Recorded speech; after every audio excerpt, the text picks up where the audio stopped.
sai mutumin da ya fita jihadi da ransa da dukiyarsa rankatakaf sai bai dawo da ko ɗaya ba ran ba dukiyar, to shine zai yi daidai da abin da Allah ke so a wa'annan kwanaki guda 10. Wanda ya saɓan Allah a kwanaki 10 nan ana riɓanya masa zunubinsa sama da wanda ya yi a watannin da ba shi ba. Magana. Alhaji Garba Sunusi ɗantata na gidan mai MRS da ke titin Ala Aƙilu a jihar Kaduna ya ɗauki nauyin kawo muku wannan shirin fi sabilillah.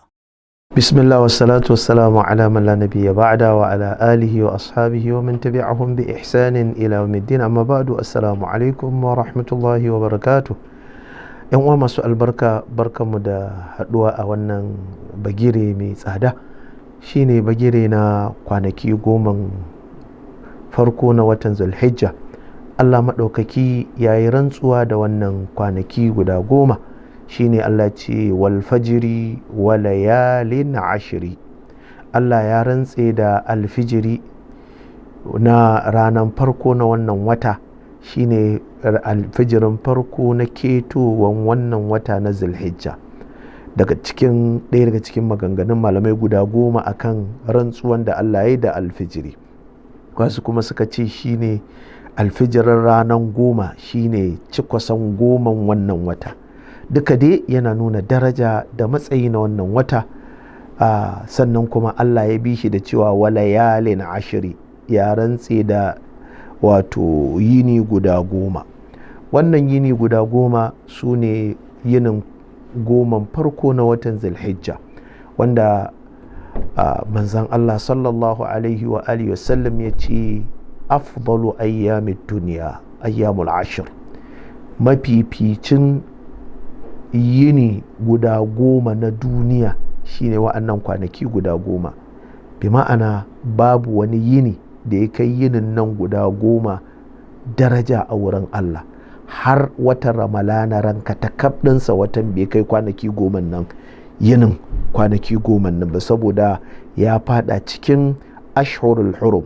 Na farko dai Zulhijja yana cikin ashhurul hurum, sa'annan kuma gashi manzon Allah sallallahu alaihi wasallam ya siffanta shi da mafificin yinin duniya. Sannan a wani hadithi ingantacce wanda Imam al-Bukhari da Muslim da ashabu sunan sun rawaito, manzon Allah sallallahu alaihi wasallam yake cewa ma min ayyamin ala amalu salih fihinna ahabbu ila Allah min hadhihi al-ayyam al-ashr, yani ashru dhul hijja. qalu wala al-jihadu fi sabilillah, qal wala al-jihadu fi sabilillah illa rajulun kharaja bi nafsihi wa malihi thumma lam yarji bi dhalika min shay. manzon Allah sallallahu alaihi wasallam yace ma min ayyamin, babu wasu yini al-amalu salih fihinna, ayyuka nagartattu, ahabbu ila Allah, wanda Allah ya fi son su, min hadhihi al-ayyam al-ashr, yani ashru dhul hijja, kamar wa'annan kwanaki guda 10 su ne kwanakin 10 farko na watan Zulhijja. Wannan magana sai wa sahabbai bambarakwai, sai suka ce walal jihadu fi sabilillah, ya ma'aikin Allah, ko jihadi bai kai shi soyuwa a wurin Allah dan ɗaukaka karman Allah ba? Manzo Allah ce walal jihadu fi sabilillah, ko jihadi dan ɗaukaka karmar Allah bai fi shi soyuwa a wurin Allah ba. Wanda zai yi kankan da shi a wajen daraja a jihadi shine illa rajulun kharaja bi nafsihi wa malihi thumma lam yarji bi dhalika min shay, sai mutumin da ya fita jihadi da ransa da dukiyarsa rankatakaf sai bai dawo da ko ɗaya ba ran ba dukiyar, to shine zai yi daidai da abin da Allah ke so a wa'annan kwanaki guda 10. Kaga ashe kenan yana nuna daraja da matsayi na wa'annan kwanaki 10 a wurin Allah subhanahu wa ta'ala.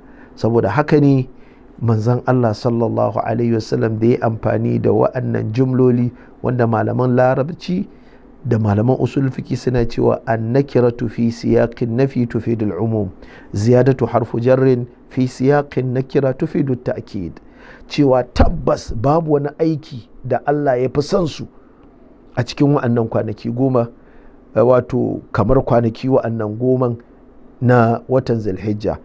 Tilawar da za ka yi a kwanaki 10 nan Allah ya fi son sa sama da wanda ka yi a kwanakin watan Ramalana.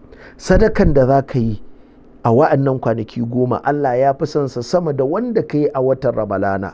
taimako da za ka yi a wa'annan kwanaki 10 Allah ya fi son sa sama da wanda ka yi a watan Ramalana. Mawadata za ka ga sun yi budget suna ciyar da bayan Allah a watan Ramalana saboda ana ganin falalarsa, to fa bai kai kwanaki 10 nan ba. Shi watan ranka takab ɗinsa bai kai wa'annan kwanaki guda 10 ba soyuwa a wurin Allah. Saboda haka taimakon da za ka yi, akwai bayan Allah da yawa, duk saboda yana daga cikin al'amalus salih. Na farko akwai wanda shi damuwarsa a kwanaki 10 nan kuɗin haya, to ka biya masa. Akwai wanda kuma damuwarsa kuɗin magani, mamansa ko wani ɗan uwansa yana kwance a asibiti ba kuɗin magani, babu kuɗin da za a iya biya, to in ka biya masa. Akwai kuma wanda shi kuma damuwarsa a kwanaki 10 nan kuɗin makarantar yaransa, saboda ba yi da abin da zai biya kuɗin makarantar, kuma ga lokaci ya ja, ka biya masa. Akwai kuma wanda yake damuwarsa ba yi da wata damuwa da ya wuce abincin da zai ci, shi ma ka sai masa. Akwai wanda kuma ba yi da wani damuwa a rayuwarsa kamar wato abin da zai ɗauki ɗawainiyar iyalansa, wajen da yake matsuguninsa shine kuɗin hayarsa, shine damuwarsa, wannan sai ka masa. To dukkan ayyuka nagartattu a wa'annan kwanaki Allah ya fi son su sama da wanda kai a watan Ramalana. Sai dai kash, mutane da yawa sun gafala, ba su san da wannan tagomashi da falala da Allah ya shimfiɗa mana a wannan bigire na kwanaki 10 nan na watan Zulhijja ba.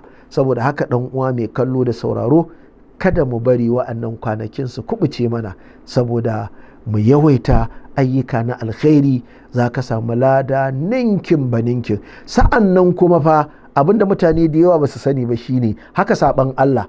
Wanda ya saɓan Allah a kwanaki 10 nan ana riɓanya masa zunubinsa sama da wanda ya yi a watannin da ba shi ba, na watan Ramalana da sauran watanni. A wa'annan kwanaki 10 saboda yana cikin ashhurul hurum, kwanaki da suka fi falala suka fi daraja a wurin Allah, su ne 10 farko na watan Zulhijja. To haka saban Allah, saboda yana cikin ashhurul hurum, wanda Allah da kansa ya ce fala tazlimu fihinna anfusakum, bayan ya ce inna iddatash shuhuri inda Allah 12 shahra fi kitabillah yawma khalaqa as-samawati wal ard minha 4 hurum, sai Allah ce fala tazlimu fihinna anfusakum.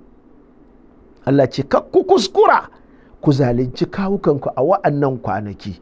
To kaga yanzu in ka saba wa Allah a wa'annan kwanaki guda 10, saban Allah ka fa laifinsa ya fi nauyi sama da wanda ka yi shi a watan Ramalana.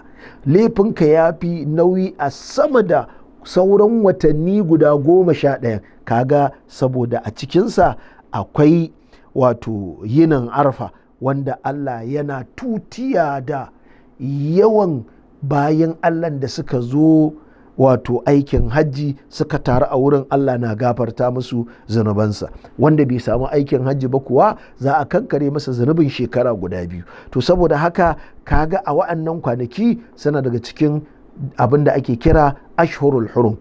Haka saban Allah nau'i idan ka saba wa iyayenka, laifinsa ya fi girma a wurin Allah sama da watannin da ba wa'annan kwanaki 10 ba. Haka mace in ta saba wa mijinta ta fusata shi, zunubin da za ta samu a fayil ɗinta a wurin Allah ya fi wanda ta yi a watan Ramalana.